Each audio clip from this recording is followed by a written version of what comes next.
వైకుంఠ ఏకాదశి సందర్భంగా ఉమ్మడి నల్గొండ జిల్లా వ్యాప్తంగా ఆలయాలకు భక్తులు పోటెత్తారు. తెల్లవారుజాము నుంచే ఉత్తర ద్వారం గుండా స్వామివారిని భక్తులు దర్శించుకుంటున్నారు. యాదగిరిగుట్టతో పాటు వాడపల్లి, మఠంపల్లి, నల్గొండ పట్టణంలోని ఆలయాలన్నీ భక్తులతో కిక్కిరిసిపోయాయి. దీనిపై మరింత సమాచారం మా ప్రతినిధి కిరణ్ అందిస్తారు. వైకుంఠ ఏకాదశి సందర్భంగా ఉమ్మడి నల్గొండ జిల్లా వ్యాప్తంగా ఉన్నటువంటి ప్రధాన ఆలయాలన్నీ కూడా భక్తులతో కిటకిటలాడుతున్నాయి.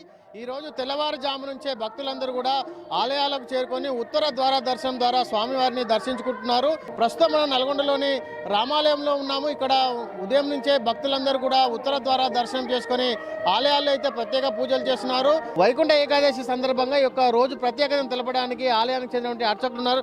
చెప్పండి, ఈ రోజు ఉన్న ప్రత్యేకత ఏమిటి? ఈ విష్ణుదేవాలయాలలో సహితం కూడా ఈ యొక్క వైకుంఠ ఏకాదశి చక్కనైనటువంటి యొక్క పర్వదినంగా ఏర్పరచుకొని ఆ యొక్క తెల్లవారుజామున 5 గంటలకు ఆ యొక్క మన సాక్షాత్తు పెరుమాళ్లే ఉత్తర ద్వారం గుండా భక్తులందరికీ దర్శనం ఇస్తారన్నట్టు. ఇది వైకుంఠ ఏకాదశి యొక్క ప్రాధాన్యత. పెరుమాళ్లే మన దగ్గరికి వచ్చినటువంటి ఏకాదశి రోజు ఈ ముక్కోటి ఏకాదశి రోజు దేవతలు కూడా ఆ ఉత్తర ద్వారం గుండా దర్శనం చేసుకొని మోక్షాన్ని పొందుతూ ఉంటారు. ఈ భక్తులందరూ కూడా అలాగే ఈ ఉత్తర ద్వారం గుండా ఆ యొక్క పెరుమాళ్ళను దర్శనం చేసుకొని మోక్షం పొందుతారు. ఈరోజు ఇంత గొప్పనైనటువంటి విశేషం. ఈరోజు ఫలాలను స్వీకరించి ఆ యొక్క దేవుడికి నివేదన చేసి ఆ నివేదననే ప్రసాదంగా స్వీకరించి ఆ యొక్క 24 గంటలు ఆ యొక్క పెరుమాళ్ళ భగవంతుని ధ్యానంలో నిమగ్నమై తెల్లారి ద్వాదశి నాడు మరల పెరుమాళ్ళను దర్శనం చేసుకొని తీర్థం చేసుకొని ఆ యొక్క ఉపవాసం ఉపసంహరణ చేసుకొని మోక్షం పొందుతారు. మీరు చెప్పండి, ఈ యొక్క ప్రతి సంవత్సరం మీరు ఆలయానికి వస్తుంటారా? ఈరోజు ప్రత్యేకంగా పూజలు చేస్తారు? దాదాపుగా చిన్నప్పటికెళ్ళి వైకుంఠ ఏకాదశి నిత్యము రామాలయానికి వస్తుంటాము. ఈరోజు చాలా అత్యంత విశేషమైన రోజు వైకుంఠ ఏకాదశి. అందరికీ మంచి జరగాలని ఉత్తర ద్వార దర్శనం చేసుకోవడం వల్ల అందరికీ మంచి జరుగుతుంది, స్వర్గలోక ప్రాప్తి వస్తుందని మన నానుడి. అందరి సాంప్రదాయబద్ధంగా ఇవాళ ఉదయం నుంచి 4 గంటల నుంచి భక్తులు అధికంగా విశేషంగా వస్తున్నారు. ఇప్పటికీ కంటిన్యూగా దాదాపుగా బ్రేక్ లేకుండా వస్తున్నారు. వాళ్ళందరికీ మరి ఒక్కసారి వైకుంఠ ఏకాదశి శుభాకాంక్షలు తెలియజేస్తున్నాం. Thank you. అందరికీ నమస్కారాలు. నా పేరు వైష్ణవి. అందరికీ ముక్కోటి ఏకాదశి శుభాకాంక్షలు. ఎన్ని ఏకాదశిలో దర్శనం చేసుకున్నా చేసుకోకున్నా ఈ ఒక్క ముక్కోటి ఏకాదశి అన్ని ఏకాదశిలతో సమానం. అందరికీ నేను హైదరాబాద్లో ఉంటాను, ఇక్కడే పుట్టి పెరిగింది. రామాలయంలో కొన్ని ఏళ్ళ నుంచి నడుస్తుంది. చాలా అందంగా, ఎక్కడ ఇంత తృప్తి ఎక్కడైతే చెందామో చాలా వైభవంగా నడుస్తుంటుంది.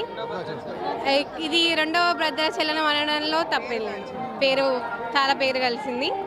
అందరికీ వైకుంఠ ఏకాదశి శుభాకాంక్షలు. నా పేరు వనమ ఉమారాణి. మేము నల్గొండ పట్టణంలో నివసిస్తున్నాము. నల్గొండ పట్టణంలో ధనుర్మాస ఉత్సవాలు చాలా గొప్పగా, ఆడంబరంగా, అట్టహాసంగా, సాంప్రదాయబద్ధంగా నల్గొండలో ఉన్నటువంటి ప్రసిద్ధ రామాలయంలో విశేషంగా జరుపుతారు. నా మ్యారేజ్ అయ్యి కూడా ఒక 30 సంవత్సరాలు అవుతుంది. 30 సంవత్సరాల ముందు నుంచి కూడా ఇక్కడ చాలా గొప్పగా విశేషంగా చేస్తారు. ఇక్కడ ఆండాల్ తల్లి తిరుగులాడుతుందని కూడా మన జియర్ల వారు చెప్పడం జరిగింది. మరి ఈ ధనుర్మాస మాసంలో ఈ వైకుంఠ ఏకాదశి అనేది చాలా విశిష్టమైన రోజు. ఈ నెల రోజులు ముఖ్యమైనవే, పుణ్యప్రదమైనవి. ఒక నారాయణ స్మరణతోటే మనం ఎంతో పుణ్యాన్ని ఆపాదించుకోవచ్చు. అలాంటి ధనుర్మాసంలో ఈ వైకుంఠ ఏకాదశి రోజు మనము స్వామివారిని ఉత్తర ద్వార దర్శనం ద్వారా మనం దర్శించుకుంటే మనకు అన్ని శుభాలు జరుగుతాయి. అలాగే ఈ నల్గొండ పట్టణంకి, మన అందరికీ, ఈ నల్గొండ పట్టణ భక్తులు ప్రజలందరికీ అన్ని సంతోషాలు చేకూరాలని, మన లోకం సుభిష్టంగా ఉండాలని, సకాలంలో పంటలు పండాలని ఆ వైకుంఠ ఏకాదశి సందర్భంగా ఆ శ్రీమన్నారాయణ్ణి వేడుకుంటున్నాము. జయ శ్రీమన్నారాయణ. నా పేరు ఉమారాణి. ఈరోజు శ్రీ సీతారామచంద్ర స్వామి వారి దేవాలయంలో భక్తులకు ఎటువంటి అసౌకర్యం కలగకుండా చక్కని ఏర్పాట్లు చేయడం జరిగింది. ఈ వైకుంఠ ఏకాదశి సందర్భంగా భక్తులు చాలా ఆనందంగా దర్శనం చేసుకోవడం జరుగుతుంది. ఇంతకుముందు ఈ గుడిలో కొద్దిగా భక్తులు ఇబ్బంది పడ్డారు. క్యూ లైన్ అలాంటిది లేకుండే ఈసారి మంచిగా క్యూ లైన్ ఏర్పాట్లు చేసి సెక్యూరిటీతో చాలా చక్కగా ఏర్పాట్లు చేయడం జరిగింది. ఉమ్మడి నల్గొండ జిల్లా వ్యాప్తంగా కూడా ఈరోజు తెల్లవారుజాము నుంచి అయితే ఆలయాలన్నీ కూడా కిటకిలాడుతున్నాయి. సాయంత్రం కూడా ప్రత్యేక పూజలు నిర్వహిస్తారని కూడా ఇక్కడ ఉన్నటువంటి అర్చకులు చెప్తారు. ఇది నల్గొండలోని ఆలయాల వద్ద ఉన్నటువంటి తాజా పరిస్థితి. కిరణ్, రాజ్ న్యూస్, ఉమ్మడి నల్గొండ జిల్లా.